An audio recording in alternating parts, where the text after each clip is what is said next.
mobs. We've had a couple of good days in the yards, mate. Yeah, no, they've been great, Ferg. Really good. Yeah, 3 days worth of work in two, really. So it was great, and the stock looked good.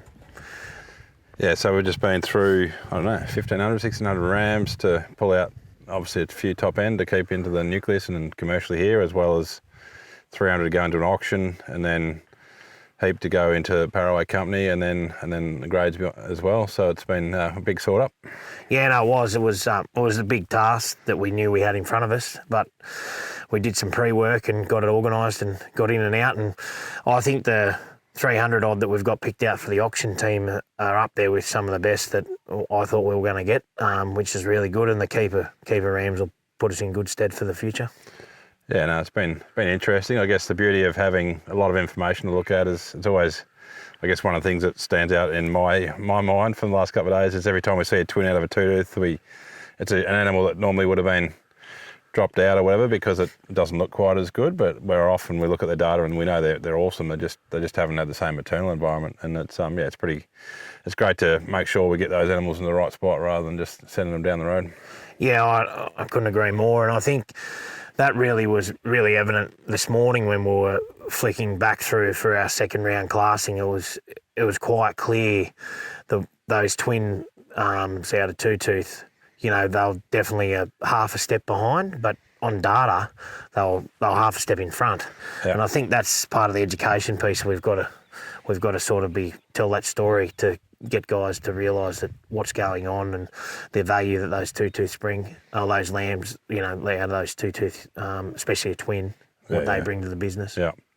We've just had a quick look around the AI mobs. Pretty excited about what this 25 drop's going to mean for Pooginook. We had a real crack at cranking a few traits that we might not have been strong on, and pretty excited to see what these girls and boys and girls will do. Yeah, mate, I don't know how many times I've said this, but 20% genetic gain, like it's super exciting. And we just had a look at some ewe lambs actually that were 24 drop ewe lambs that we joined and lambed down, and they look sensational. We're not, you know, so it's 2027 genetics in 2025, and I think that's going to be super exciting to see where that takes us for sure.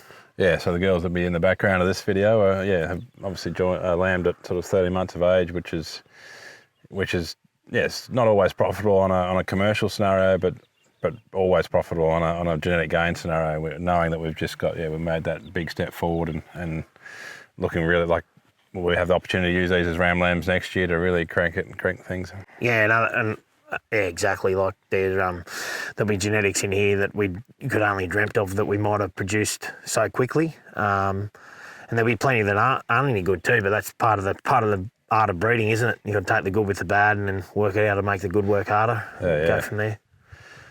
Going through that big swag of rams was just made so much easier by having that index that we could. We had a previous class on them that Henry and Amber had done, and we also had them indexed up, and so we knew when we're going into a cut of rams, we knew where their index average was and how they'd been graded before. So it just meant that we could take the time when we needed to and kind of speed up when we knew there was not a lot of data there or the stuff that's already graded down the grade a bit. So it's it was pretty awesome to use all the different tools together to make the job both efficient and effective, I suppose. We weren't rushing at any point, but we could go fast at some points because we knew what we were dealing with. Yeah, full credit to you guys for being able to build those tools. I think is where the power and the efficiencies come in.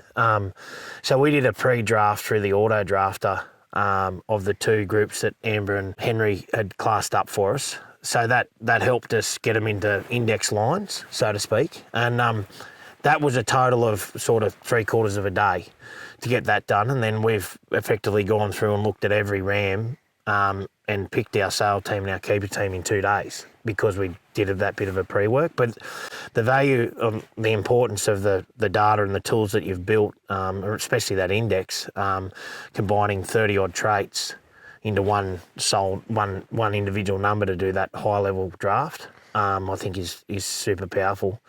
And yeah, let's not forget the awesome classing screen that you've built, which I think is just sensational. It's easy to look at and works really well. So well done. Yeah, no, it was great to bring out Tom's glassing screen the last few days as its first proper airing, and we're sort of improving it all the time. And we sent him off to the office to do a few modifications early on, and yeah, it's so good to get that data up quick and fully visible. And there's you're sort of not wanting for any information. You know where it is, and you just look straight there, and you can make really quick decisions. Plus the index, plus the histograms we're looking at. It's it's made it for a really good process.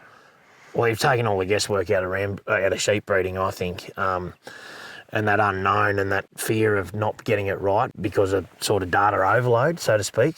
So yeah, whilst there's 30 odd traits in that index, we're really on the first initial step we look at one number, and then when we get down into the nitty gritty, it's all colour coded up and it's nice and simple to read across the line and look where the individual traits are, which is really important when we get to that pointy end of the business.